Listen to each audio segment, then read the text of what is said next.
What's up mga ka-technician? Nagbabalikan DIY Pinoy Technician. Sa mga hindi pa nagsusubscribe, in case subscribe na kayo, click ang notification bell button, click ang notification nyo na mga videos. So guys, i-unboxing natin tong Compass Outdoor High Power CPE or Customer Premises Equipment. So, i-search nyo siya guys sa Google para maintindihan nyo kung ano ibig sabihin ba niyan.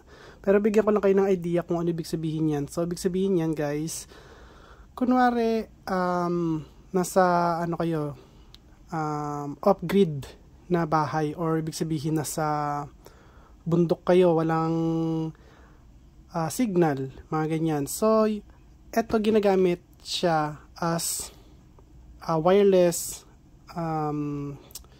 internet, guys. Yan.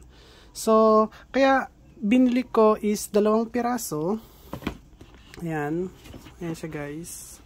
So, kaya binili ko 2 pirasong ganito dahil etong isa, guys, so gamitin ko as a AP mode.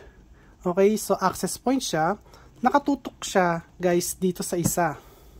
Ayan, tutukan silang dalawa. Ito naman gagamitin ko as a bridge mode. Okay, so kukuha ko ng antenna, kukuha ko ng signal or kukuha ko ng internet galing dito sa isa. Dito sa may magiging AP. Okay, so tutukan lang sila guys. Ito, maganda nito guys kasi long range siya up to 25 kilometers. Pero kailangan guys, open range or open area. Okay, open field. So, ano ibig sabihin ba yung sabi mo boss na open area o open field? So, mas maganda kung itataas nyo siya sa mas mataas na building. Or mas mataas sa mga bahay-bahay, mga ganyan. Kasi kung may mas mataas pa sa bahay nyo, at hindi makikita yung isang antena, or kunyari ito, hindi niya makita yung AP nung gagamitin natin. So, ito yon. So, kung hindi niya nakikita to, mahirapan siya makasagap, guys. So, yun ang aking ibig sabihin. Okay? So, ito guys ay 5G. So, wala siyang 2.4G or 2G. Kasi ito guys is transmit and receive lang siya guys. At ayan guys, bakit nga pala ginawa nilang 5G lang? Kasi ang 5G guys is less interference. Yan. So kasi mostly ang ginagamit natin is 2G or 2.4G. Less kasi ang 5G o kaya 5 GHz. Yan ang frequency niya guys. Okay? So ayan, kung nakikita nyo naman guys, industrial CPU yung ginagamit niya rito. High speed 900 Mbps. So yun yung maximum niya guys na kayang ibato. Ayan. So high transmission, strong signal, gigabit PoE, power supply guys. So yun ang kagandahan yan. At kung nakita niyo rito, ito yung model number niya. So, ang model number niya ay CFE319A version 2. Okay guys? So, sa likod niyan, ito guys, kung may nakita kayo, anti-snow. So, sun protection na siya, waterproof. At kung nakikita niyo rito guys, kahit na negative 40 degrees Celsius o kaya 73 degrees Celsius yung init, kayang-kaya niya yan guys. So, ayan guys yung mga features niya. Ayan, so 1000 milliwatts, so equivalent ng 1 watt of ano yan guys, transmit power yan, high transmitting power. So, ibig sabihin yun guys, mataas yun. Okay? Mostly lang kasi nakikita natin is 100 milliwatts, ganyan, 300 milliwatts, 500 milliwatts. Ito guys, ang taas na nito, 1,000 na to. So, ang gagawin natin dito, tuturuan ko kayo guys kung paano muna to assemblein, kasi assemblein pa to. Kasi, kala nyo ganito lang yung kaliit. Hindi guys, kasi ito ay parang parabolic antenna na siya guys. So, mas maganda kung nakatutok sa isa't isa, nakaganyan, okay? Kahit na gaano kalayo, solid yung beam niya. May kasama pala tong ano. So, kasi ito guys, pinili ko sa Compass official ng doon sa AliExpress. Doon mismo sa ano nila, sa official store ng Compass. So, marami akong binili sa kanilang antena or paano ba sabihin natin, router, mga ganyan, router, repeater, access point. Ayan, marami ako binili sa kanila kaya ayan. So, astig. Okay, magagamit ko to. Ayan, magagamit ko to guys pagka sa ano namin, pag-alis kami, kunyari punta kami Las Vegas, ganyan. So, meron na akong gagamiting cord or USB cords, guys. So, ayan. Ito yung power supply niya. So, 12 volts lang pala siya. Okay na okay ito, guys. Mababa lang yung maximum power niya. 12 volts lang. So, 24 volts siya. Tapos, 0.5 amps or 500 milliamps. So, 500 milliamps or 0.5 amps times 24 volts is 12 watts. Okay, guys? So, maliit lang siya.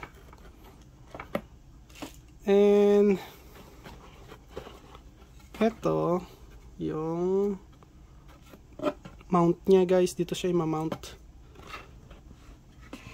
Okay. Ito mismo yung, uy, ganda. So, ito guys, dito mismo yung, or ito mismo yung ano niya, yung main antenna. Ayan, dito ilalagay yung POE. Ayan, so, ayan guys, model number CFE 319A version 2. Ayan, gigabit siya guys, okay. Nice. So, ito yung power cord. May mount pa rin siya guys dito. Titignan natin yun guys. Ito, screw. Ito guys, yung metal zip tie. Pero no, hindi ko gagamitin yan. Kung gagamit kayo ng ganitong mga metal zip tie or mga metal tie, gamit na lang kayo guys yung ano, yung ini-screw. Okay, yung sa hose clamp. Yun guys, mas maganda pa yon kasi yan, natatanggal yon. Ayan, kasi ito guys, mahirap tatanggalin talaga to. So, ito, ano to, makikita natin yan guys kung saan nilalagay yan. Dito, ay meron pa pala rito. So, ito meron siyang warranty card. Manual guys, installation. Hindi natin yan guys, tignan. Mas maganda yung tayo na mismo alam.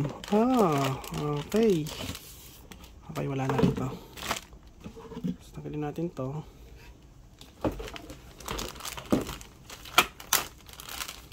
Okay guys. Ano ba to? Metal kaya? Anong metal kaya to? Kuha tayo ng tag dito, magnet to. Wala, hindi siya nagmamagnet. Pero metal siya guys. Baka aluminum. Hindi lang siya nagmamagnet. Ayan. Pero kapag metal talaga siya, na iron metal, ayan, nagdidikit. So, aluminum to guys. Ito. Sigurado yan. Kasi wala namang ganito kakapal na ang tag dito, na stainless tapos na magaang siya guys para siyang plastic, pero hindi siya plastic guys kasi maririnig nyo agad na metal siya ayan o. So aluminum siya guys. Eto kaya ano kaya to? Aluminum din. So eto, paano ba to? So dito yata to, kasi kung nakikita nyo guys, ayan o, kung nakikita nyo, ayun no, pinapasok siya dyan. Pero make sure natin kung dito talaga to. Ayan. So, ayan guys, titignan nyo guys kung tama yung butas, ayun na guys, yung butas. Tapos dito, ayan, tama doon. Okay, tama ba yan yung butas? Dapat tama din dito, ito guys Kailangan tugma. Ganyan, kailangan maging ganyan siya. So, tignan natin yung butas kung tugma. Tugma guys. So ang gagawin natin, pasok to, yun o, pasok muna doon. Tapos ito papasok din doon. Ayun. Ayan guys. So kung nakikita nyo nakapasok na siya. Ito ngayon guys, ipupush nyo siya. Ito, ipupush nyo siya pa ganun. Tapos yung isa, ipupush nyo pa ganun. So ganyan siya guys. Ayan. So kung nakikita nyo, hindi siya ano guys, oh, ito. Hindi siya lapat. So ibig sabihin mali yan. Tanggalin natin. Kasi pagka mali yung lagay nyo, ayan. So for sure dito yun sa kabila. Pagka mali yung lagay nyo guys, hindi siya tutugma. Ayan. Yan natin ulit guys. O yan guys, oh. Okay na siya. Dito lapat na siya rito. Lapat na rin siya dito. Ito. Ayan, lapat na siya. Ayan, lapat na. So sa kabila naman guys, ganun din gagawin natin ha. Wait lang. Nagalaw eh. Dito.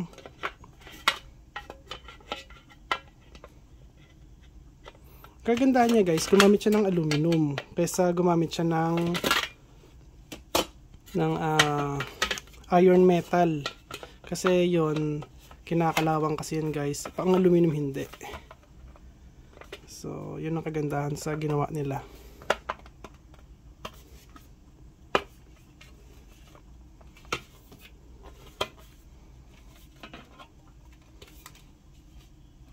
Push lang, push. Dahan-dahan lang guys ha, kasi aluminum lang siya, kasi madali siyang mabend. Kasi pag nabend yan, ang pangit na yan, hindi na solid yung makukuha niyang signal. Ayan. Huwag nyo guys papakpukin, kasi pag pinakpok niyan at nabend yan, naku po, patay na kayo.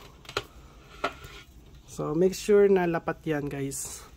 Ayan, lapat. Tapos lapat pa yung ganito niya. Tapos lapat dito. Ayan.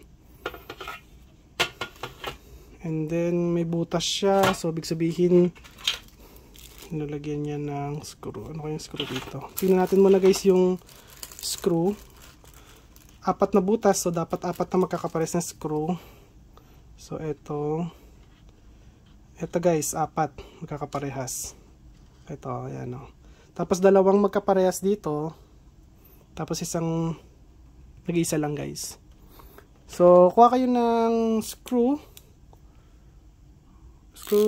Philip. Ang number niyan guys kailangan number 2. Ayan, huwag kayo gagamit ng ibang number kasi pag gumamit kayo ng ibang number, kunyari number 3 or number 1, malolost thread nyo to guys. Yung number 3 hindi papasok. Yung number 1 malolost thread nyo yung mismong ano niya. Tag dito. Yung mismong eto niya guys, yung X or yung cross. So ayan guys.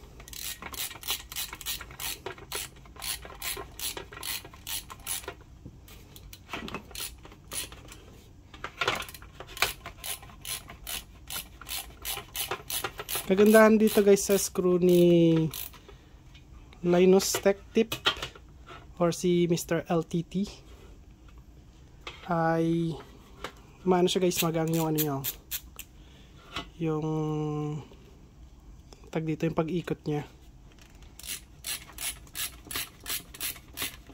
Ayan, oh. Tsaka hindi ko na para iangat to tapos ipasok ulit kasi mahirap hanapin minsan. So ayan. Tapos maganda is ano siya guys, yung may magnet.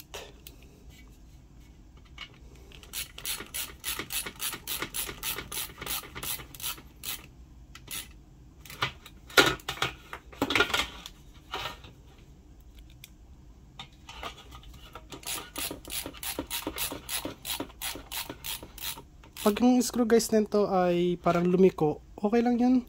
Kasi pagka naigpitan nyo na siya, dumadiretso siya guys. Kanina liko siya eh, pero dumadiretso na siya pagka mahigpit na. Pasin ko muna nga to.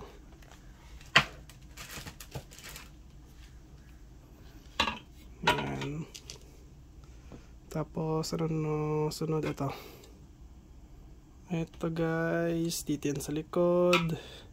Ayan o, nakita niyo yung lapat na yan. Doon yung sila lapat o. Yung straight. So pag ganito siya,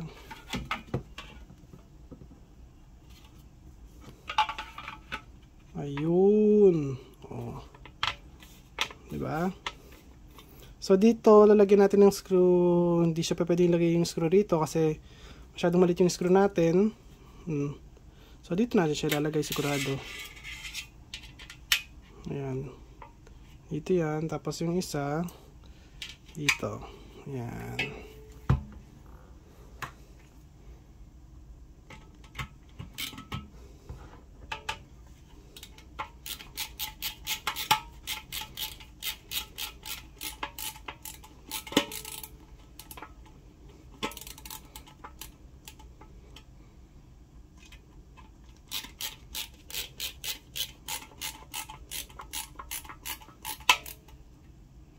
Make sure guys mahigpit ha.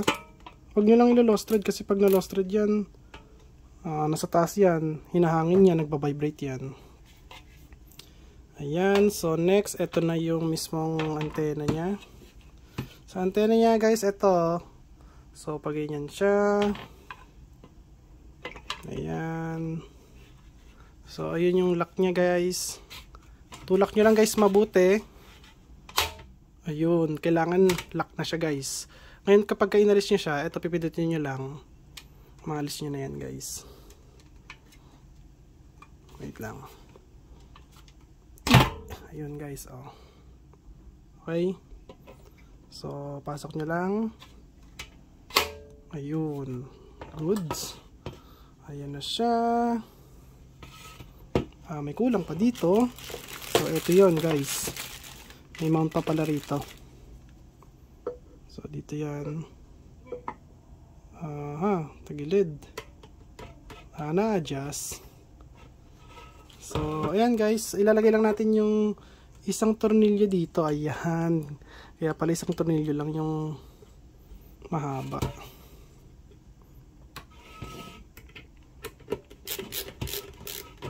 Oops. Well, kahit saan naman pwede yan guys kasi umikot naman yung ano niya eh.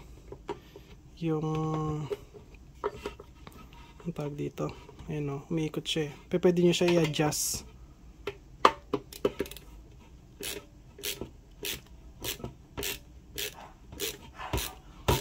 Ay, yung aso namin nakikipag-away. Ayan. So, higpitan nyo lang to guys pagka hindi nyo talaga hinigpitan to. Ayan. Malo-lost thread yan. So, ayan guys. Ito, hose clamp guys gamitin nyo. Wag to ha. Para dito naman yan o. Ito. So, yan yung pinapasok dyan. Tapos ilalagay pa ganyan. Tapos ilalagay nyo dito yung mismong tubo. So, dito nakalagay yung tubo guys ha. And then, ito yung di-adjust. So, ito guys na tatanggal. Ayan. Ngayon kapag gusto nyo yung straight, so, kasi ito guys, tumatama dito oh. Minsan nakatabingi siyang ganon, konti. Nakatabingi siyang nakaganyan guys. O kaya nakatabing nakaganyan. So lagay nyo rito ng parang interior. Saktong-sakto lang guys yung interior na ilagay nyo rito ha. Tapos yun ang gamitin nyo as stopper. Okay. Para straight yung paglagay nyo guys. Ayan. So, ganyan kasi. Ayan guys oh. Meron siyang lock. Ayan oh. May lock siya. Ayan eh. Ayan oh. Ayokong ganyan guys. Yung naglalak na ganyan sa ayoko naman na position guys. So, ayan. At ngayon guys, may natitira pa eh. Ito yung natitira guys. Dito naman guys, dito yan sigurado kasi nakita ko kanina eh. napansin ko yung hugis. Ayan, so dito yan, ilalak dito.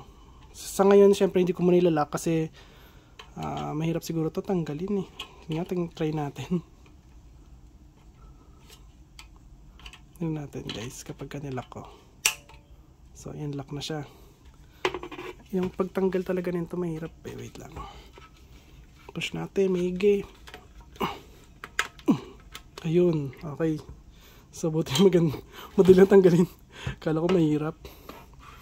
So, ayan guys. And then, nalagay ko yung POE ko rito. Or, ilagay nyo guys yung sa inyo. Dito nyo lang ilagay ito. POE. Tapos, papunta doon. Ito yan guys. Ito. Ay. Saan na yan? Saan na yan? Ano nito? Walang kasama. Wala siyang kasamang ano guys. Wala siyang kasamang cable.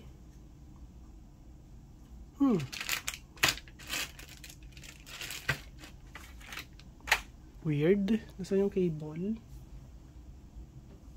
So wait lang guys, kahanap ako ng ibang cable.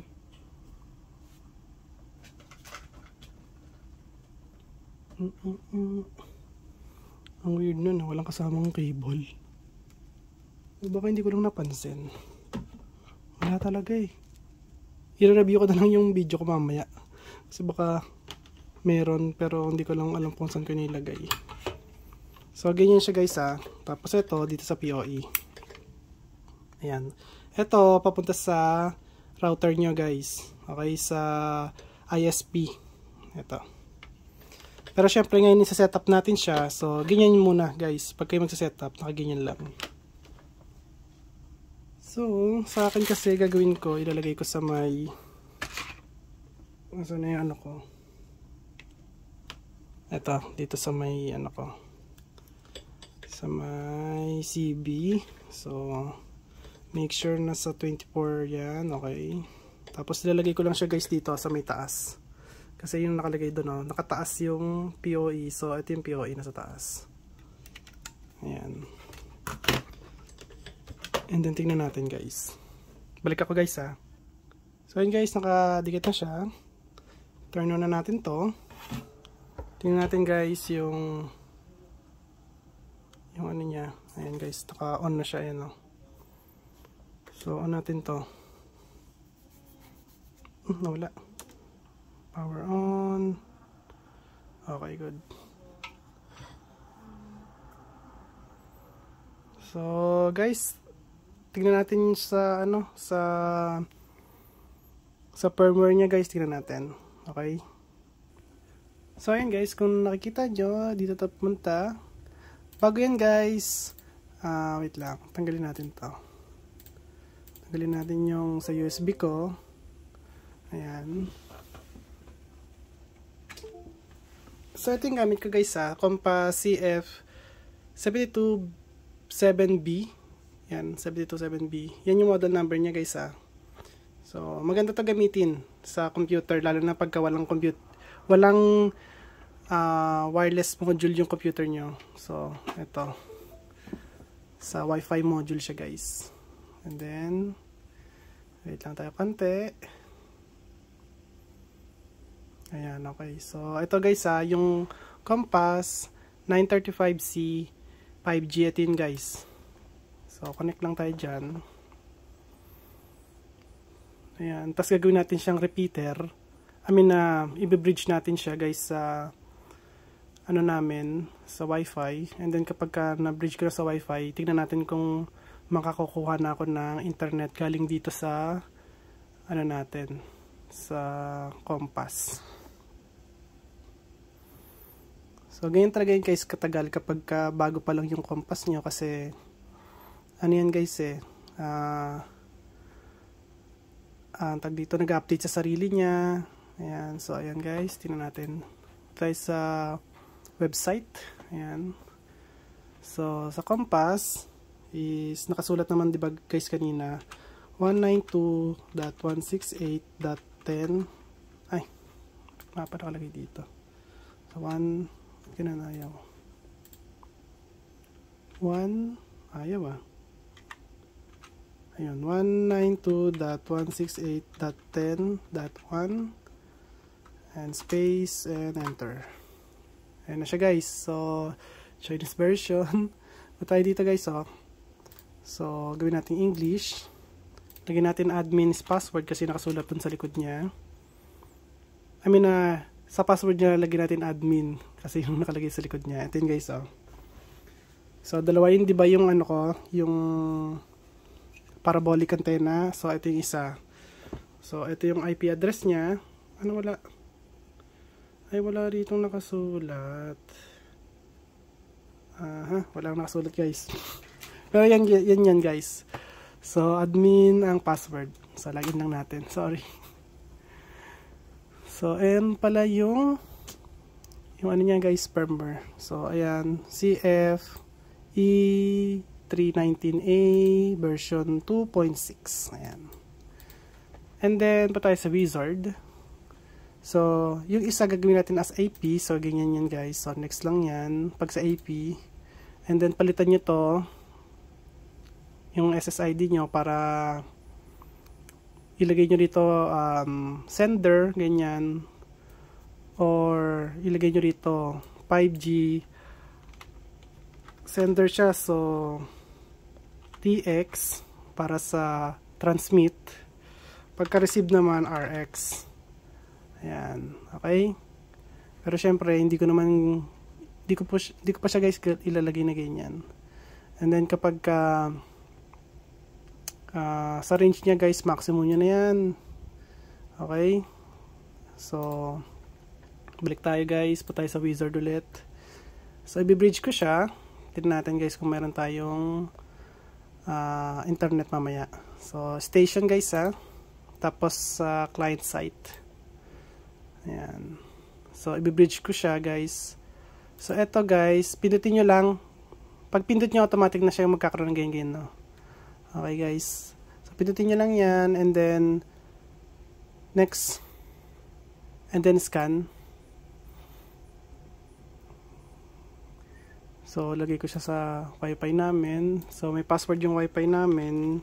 So, kung ano yung password ng wifi nyo, ilagay nyo guys. So, ayan yung password ng wifi namin. Pero, syempre, babaguhin ko yan. Pinakita ko lang sa inyo guys para maintindihan nyo kung paano siya mag-work. Then finish.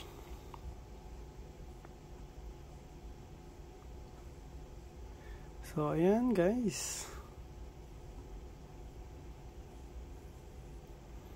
So, ayan, nawala na yung internet niya. So, ngayon, gagawin natin ay isasalpa ko na yung ano ko, guys. So, salpa ko lang tong UTP cable ko galing sa computer. So, nakita nyo guys, sa likod ng computer ko. Ayun o, nagalaw yun o guys. O, nakita nyo nagalaw yun o. Ayun o. So, ayun, ito yan guys. Ilalagay ko siya sa may LAN port ng CB ko guys. Kapag ka sa PoE adapter naman kayo, sa ganito guys, ilalagay nyo siya sa LAN. Ito LAN port nya. Okay, kasi ito yung nakalagay sa ano nyo, sa antenna nyo or parabolic antenna nyo. So, ayan guys, wait lang. So, ayan siya guys para nakikita nyo. Ilalagay ko siya rito. Ayan. And then makikita nyo yung, eto guys kailangan magkaroon siya ng wifi. I mean, yan na guys meron ng internet siya. Ito. Okay, naka-ethernet na siya. So, ngayon, tingnan natin yung speed. Uy! O, diba? Guys, tingnan nyo. 93 Mbps. Ang taas. O, diba? O. So, nakalagay lang yan dito. Ngayon, pagka tayo natin i-test yung, ito guys, test ulit natin siya. Ayan guys, alisin natin to.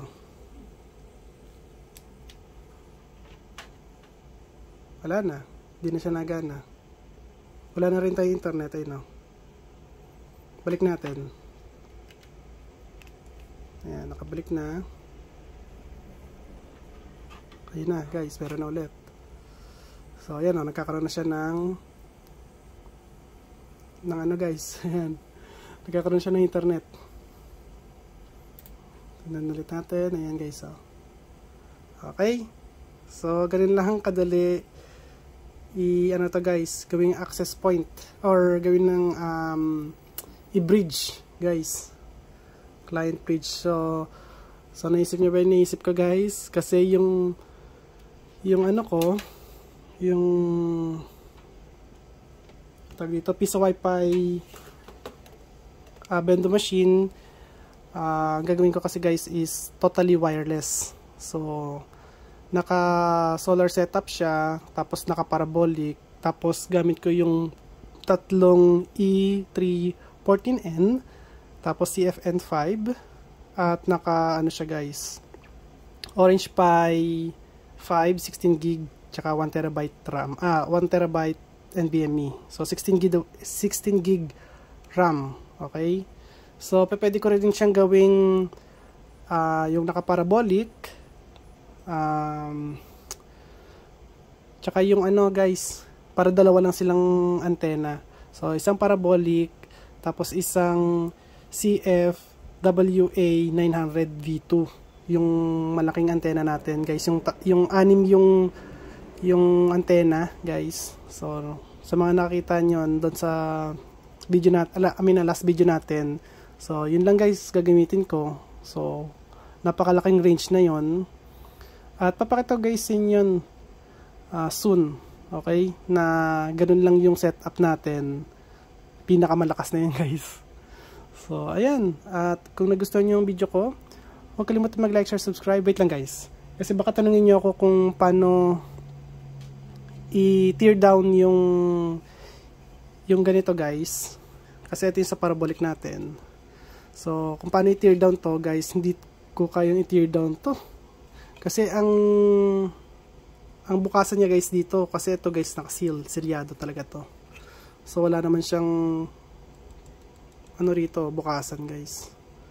So mahirapan akong i-tear down yung ganito. Pagka nasira siguro to guys, and then i-tear down ko siya, pero syempre buo siya eh. Ito guys, hindi naman to sticker eh. Oh. Naka-laminate to rito eh. Okay? Laminated po yan. Wala pong sticker dyan. So kaya hindi ko siya may tear down. Kasi baka i-request nyo i-tear down ko to, hindi ko po magagawa yan hanggat hindi pa siya sira. So ayan guys, at kung nagustuhan yung video ko, huwag kalimutan mag-like, share, subscribe. Click the notification bell button, click on all guys. Bye. Peace.